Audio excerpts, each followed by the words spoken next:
On Monday, trade representatives from China and the United States will start the second round of trade negotiations in London. After last week's high-stakes phone call between Presidents Xi Jinping and Donald Trump, expectations are high and tensions remain palpable. Today, we unpack what each side will bring to the table, what they hope to gain, and where real progress might and might not emerge while undone. Since the first round of talks in Geneva, markets have been volatile. A single tweet from President Trump can send stock indices swinging by 2%. Meanwhile, Beijing has signaled its impatience with what it calls unchecked U.S. protectionism. By convening in London, a neutral ground, the two sides aim to inject fresh momentum. Who's who in the U.S. delegation. Washington's team is led by Treasury Secretary Scott Bessent, known for his caution on expanding the deficit, and Commerce Secretary Howard Lutnick, a vocal advocate of tougher tariffs. Trade Representative Jamieson Greer rounds out the trio, with deep experience in World Trade Organization negotiations. But military experts warn, mixed messages inside the U.S. delegation could hamper unity. Key concern, Bessent, avoiding fiscal blowouts from tariff revenue shortfalls. Lutnick, keeping pressure on China until Beijing makes structural reforms. Greer, seeking enforceable, WTO-compliant agreements to resolve IP theft and forced technology transfers. What Beijing brings. On the Chinese side, Vice Premier He Lifeng, a seasoned economist, is leading the talks. Beijing's red lines are clear: no demands that infringe on China's industrial policy, and no pressure to open its political system.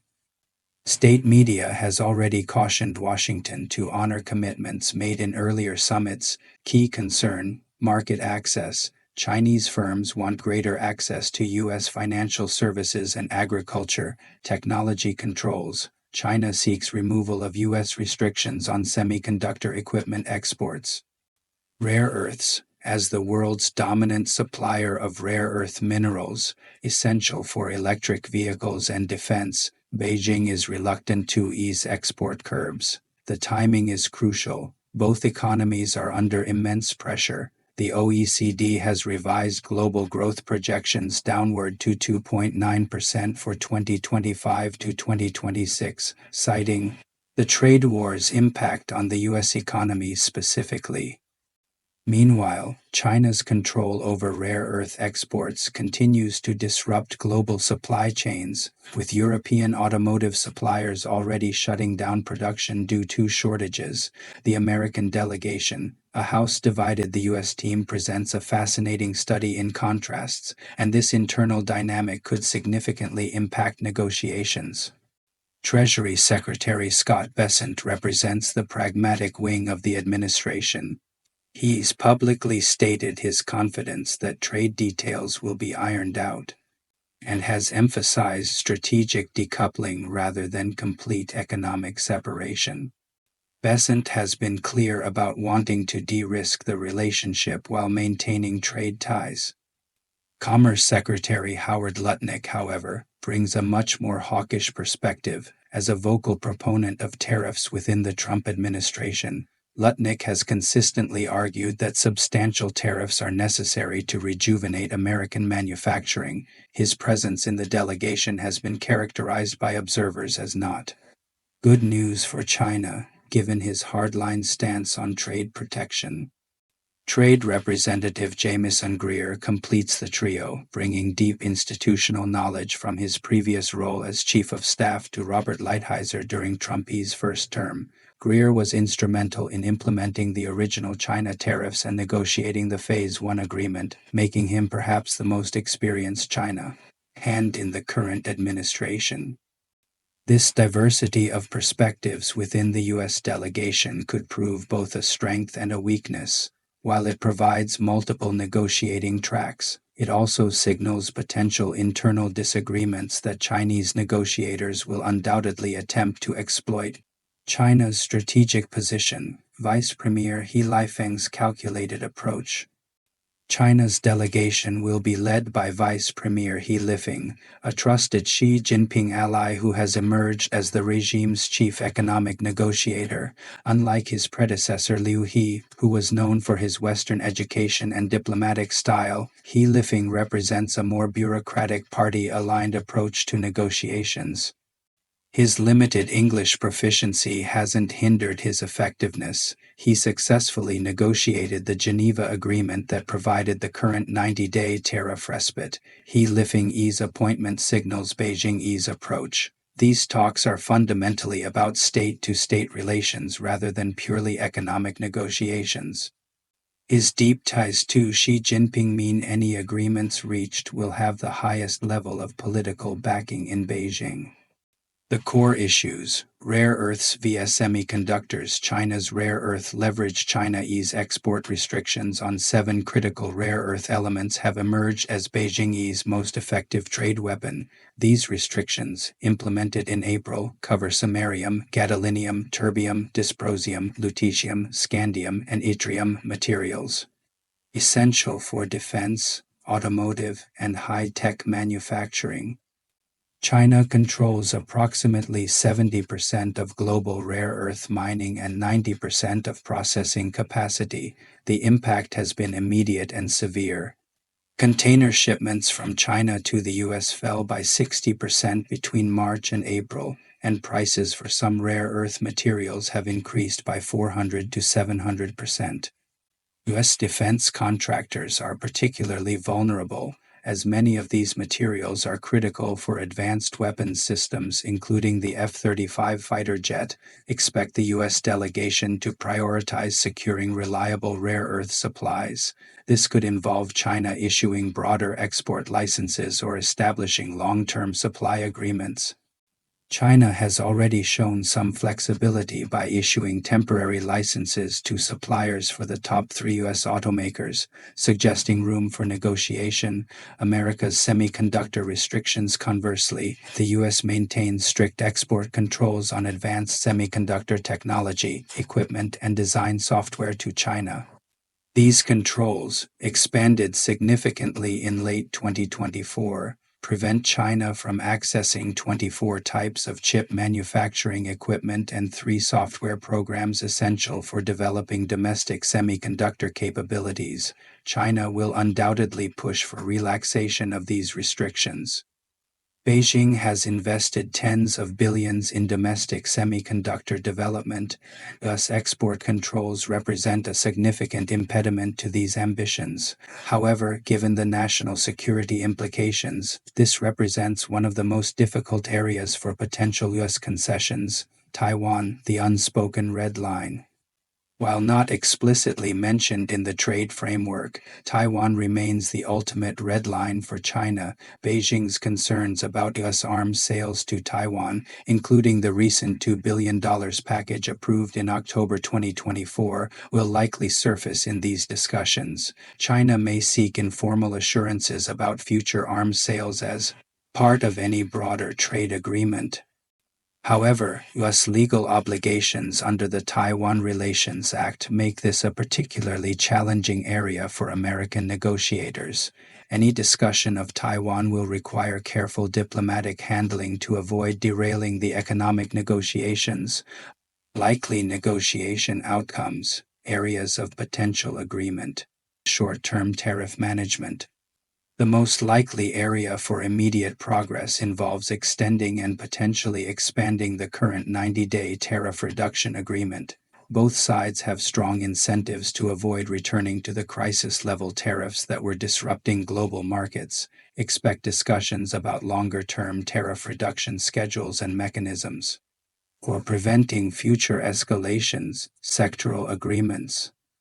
The negotiations may focus on sector-specific agreements rather than comprehensive trade deals. Potential areas include agricultural products. China could commit to increased purchases of U.S. agricultural goods, similar to the Phase 1 agreement structure. Energy. Expanded Chinese imports of U.S. liquefied natural gas and other energy products. Services. greater market access for US financial and professional services in China. Supply chain stabilization. Both sides have strong interests in supply chain predictability. This could involve establishment of strategic material reserves, advanced notification systems for export restriction changes, emergency consultation mechanisms during supply disruptions. The economic stakes and global implications. The broader economic implications extend far beyond bilateral trade. A dynamic trade model analysis suggests that continued high tariffs could reduce US real income by approximately 1% by 2028, with some states experiencing declines greater than 3%. Globally, the trade war has contributed to the OECD's revised growth projections, with particular impact on close US trading partners including Canada, Mexico, and Ireland. Financial markets remain highly sensitive to trade developments.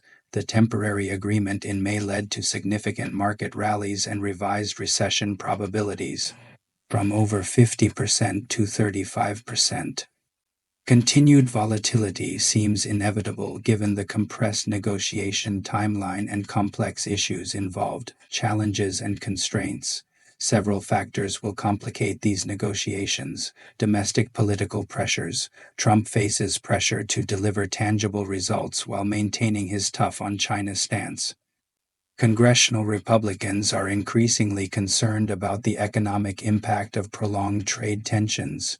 Meanwhile, Chinese leadership must balance economic pragmatism with nationalist sentiment and party credibility.